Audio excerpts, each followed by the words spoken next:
from another Eurocentric country up here who don't know democracy, don't know our history, know nothing about our way of life. It's a wide open border. We don't know where these people come from. Hold on, bro. We don't know if they're agents of a foreign government. They're foreign nationals. That's what they are. So let's call them that. Stop calling them migrants. Call them what they are. We have 13,500 foreign nationals living in the city of Chicago. We don't know if the kids are theirs. There's human trafficking going on. Some of these kids are coming up here with ungodly things that have happened to them. Research that. So we're just saying because you look like a family, you are a family. You take a child, a random child, and try to put them in the public school. They're gonna ask for birth certificate, proof of residency, proof that that is your child, that you have dominion and authority over that child. But when it comes to these people, we just say, oh, we trust you. Maybe it's yours, maybe it's not, maybe you're passing the child around, maybe it's human trafficking, we don't know. Just come up here. We'll close our grocery store and give you the lot and let you have a run of the community. Isn't there an 11-year-old girl who was almost beat to death by these people? So it's not a racial thing, but we're American citizens. So our resources, our tax money, the home equity in our house that we're paying taxes on should go to us. When you go to the gas station and you're paying 50, 60 cents a gallon for gas, that is not for a foreign national. When you go to the you pay 11% sales taxes, that's not for somebody else. That's not for Mexico. It's not for Canada. It's not for people in Africa. It's for the people who live here. $10 billion in the Chicago public school system. It might be more than that. And yet, none of our kids, 1 out of 10 kids, can read, write, do math. Maybe 12% can do science. That's unconscionable. As Christians, I assume most of us are Christians, this is ungodly, it's anti-Christ, it's anti-biblical. Enough is enough. We're not doing right by these people. They got to go back home, especially if we're sending $2 and $3 billion at a time to Venezuela, to Mexico, to El Salvador, to Panama, to wherever. We're sending money so you can stay there and be comfortable. So you can stay there and not be in a tent. And yet by the tens of thousands, by the millions, they're coming across the border. The government will tell you it's probably 20 million people. If 2 million people plus are coming across a year, how is it only 20 million people? And we've had an open border almost my entire life. I'm 37 years old. We've had an open border this entire time. That's unconscionable. You can't violate federal law as a black person. You cannot violate federal law without going to jail. We know that from the 93 crime bill. We know that from mass incarceration. We know that from how all our men are somewhere else and not in our community. And yet we're saying that these people can commit federal felonies coming across this border. They can bring children across this border that they have sexually exploited. They can bring women and men across this border that they've sexually exploited, use force to bring drugs and fentanyl and all type of stuff across this border. And yet there's no consequence. That's not right. It's ungodly. Let me ask you a question. This is what I foresee in the future. I see that the illegal immigrants or migrants, whatever you want to call them, they are going to be future voters. Yes. Do you see that coming? Yeah, of course. I mean, I would say it's probably a systemic plan to replace us, because we're becoming kind of a, we were voting heavily on one side, and now, we don't know where we're going, right? So people need to shore up elections, and so these will be the people to do so. And because they typically come from countries where they're used to voting for big government socialist programs. That's why Venezuela looks the way it does, Colombia looks the way it does, Argentina looks the way it does. Central and South America is struggling under big government policies. Europe is even struggling under these big government socialist policies. But they want to keep that going.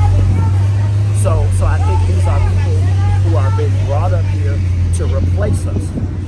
Now, have you noticed, this is what I've observed, most of these Venezuelans is coming up here, they're like 18 years and old, like 18 and 30, and they bringing females. I have not seen one in a wheelchair or in a walking cane or anything.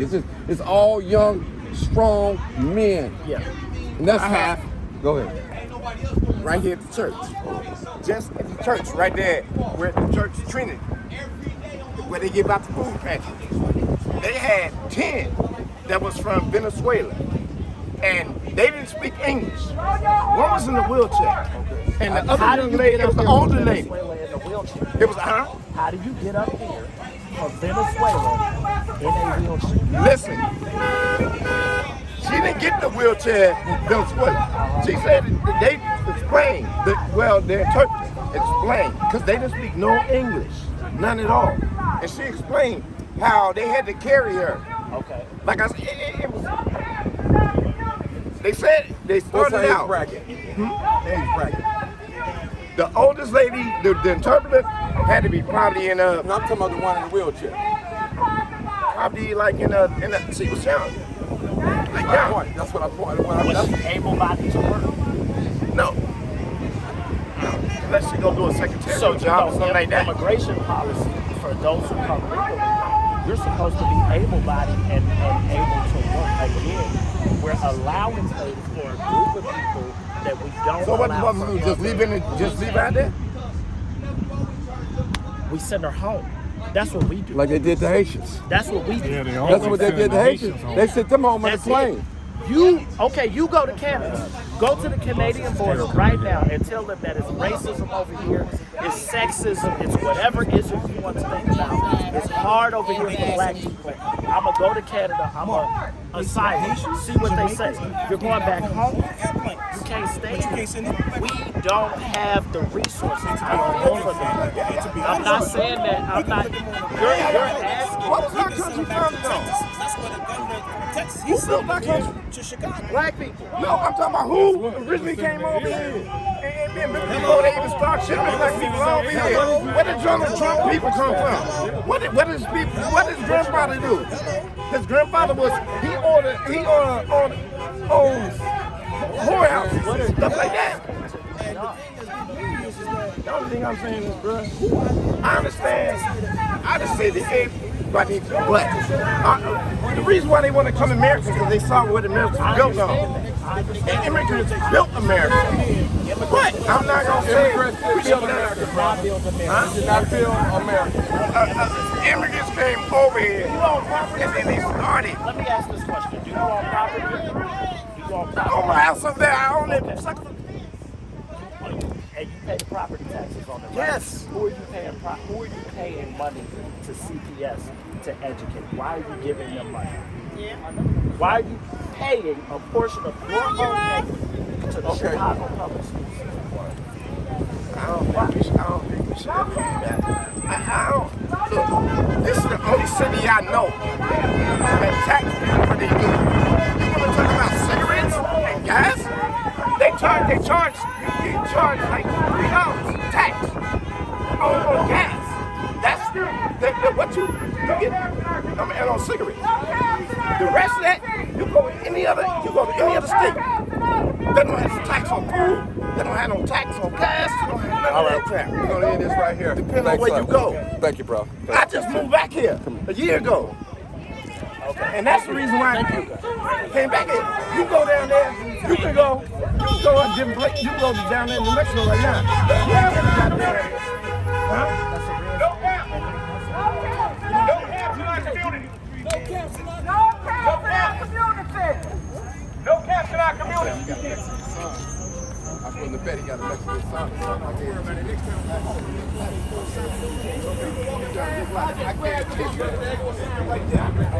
No camps in our community. No camps in our community. No camps in our community. No camps. No, you got it. You ready to speak? No camps in our community. No camps in our community. They are talking about bringing over 200 immigrants to this parking lot. They're going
We want grocery stores, not camps. No camps in our community. No camps in our community. No camps in our community. No camps. No camps in our community. No camps in our community. Southside to Springfield, to City Hall to the White House. We camp just not here. Blow your horn. Camps in our Make some noise. no camps in our Make some community. noise. We don't want it here. We camp We just don't want not it. If you here. can't house Just us, not here. you can't house nobody right here. Ronnie Johnson, real quick. Hey, Put them down, down, you down. can still hold your camera. I'll hold it for you. You talk real quick. No camps in our community. Everyone. Hey, send them to the Gold Coast. You should come out and Send them support. to the Gold Coast. Send them to the Gold Coast. No camps in our community. Send them to the Gold Coast. No camps in our community. Send them to the Gold Coast. No camps in our community. Send them to the Gold Coast. Family members, we got veterans, military people. Send them to the Gold Coast. It hasn't gotten any type of benefits from serving for this country. Why y'all have no support? All the way back down to state lake. That's getting all of the benefits that everyone in this country has rightfully deserved and earned to have. If we don't do anything to stop this, if we think that we're at the bottom of a bucket, we're going to find ourselves out of the bucket. What I mean is we're going to be out of a country that we got our own blood shit. So please come out and support.